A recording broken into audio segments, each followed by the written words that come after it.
আমরা যখন ছোটবেলা থেকে বড় হয়েছি তখন আমরা টিভিতে নিউজ দেখতাম। অর্ধেক নিউজের পরে মধ্যপ্রাচ্যের খবর আসতো।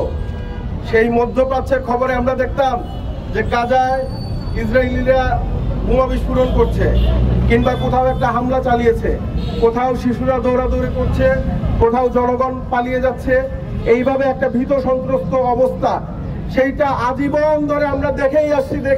আমরা ছোট থেকে বড় হয়েছি, আমরা শিশু ছিলাম, কিশোর হয়েছি, তারপরে যুবক হয়েছি, তারপরে আস্তে আস্তে আমাদের বয়স বাড়ছে। কিন্তু মধ্যপ্রাচ্যের এই দুঃখ, এই বেদনা, এই কষ্ট কখনোই নিরসন হচ্ছে না। বরঞ্চ যে নবজাতক শিশুটি এই কিছুদিন আগেও জন্মগ্রহণ করেছে, তাকে কিভাবে নির্মম বর্বরচিত ভাবে হত্যা করা হচ্ছে, কিভাবে নির্মম ভাবে মানুষের ঘর বাড়ি ধ্বংস করে দেওয়া হচ্ছে। আজকে এই জায়গায় দাঁড়িয়ে শুধু একটাই প্রশ্ন করতে চাই, মধ্যপ্রাচ্যের এই দুঃখ, এই ফিলিস্তিনের এই বর্বর নৃশংসতম হামলা কবে শেষ হবে? আমাদের বিশ্বের মানবতা বোধ আজকে কোথায়? আজকে বিশ্বকে আজকে চোখ তুলে তাকিয়ে এই দৃশ্য দেখে না। আমরা আর কতভাবে এই দৃশ্য সহ্য করব?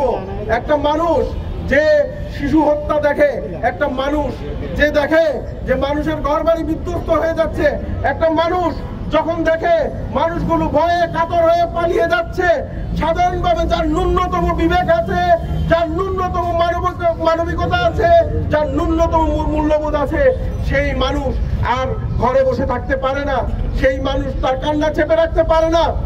আমার মনে হয় মাঝে মাঝে যদি বলা হতো, আমাকে যদি জিজ্ঞেস করা হতো যে আপনি কোথায় যুদ্ধ করতে চান, আমি নিশ্চিতভাবে আমার যদি সুযোগ থাকতো আমি ওই ফিলিস্তিনে গিয়ে এই ইসরায়েলিদের বিরুদ্ধে যুদ্ধ ঘোষণা করতাম।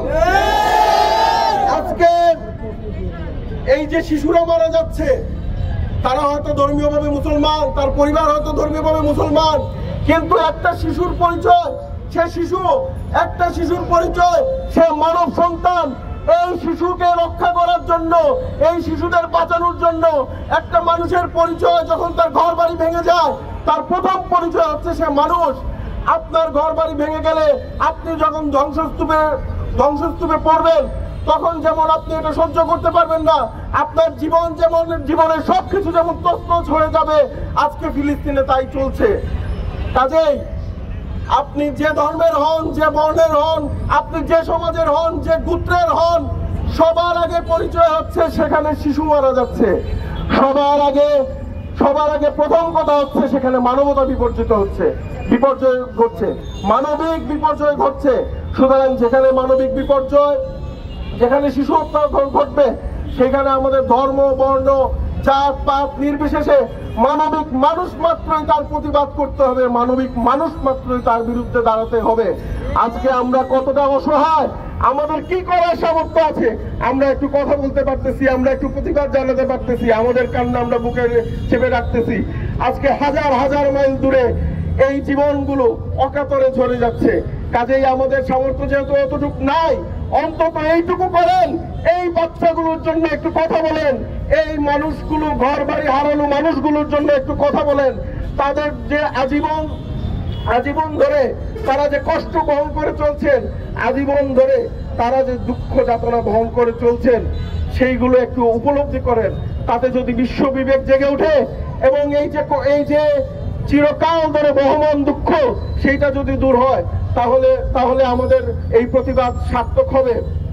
আজকে রোজার সময় দেখেন, আপনারা অনেকে ইফতার মাহফিলে যাচ্ছেন, আমরাও যাচ্ছি, কিন্তু কত কষ্ট করে, কত দুঃখ নিয়ে এই মানুষগুলো এই রোজার সময়ে আজকে ইফতার করতেছে।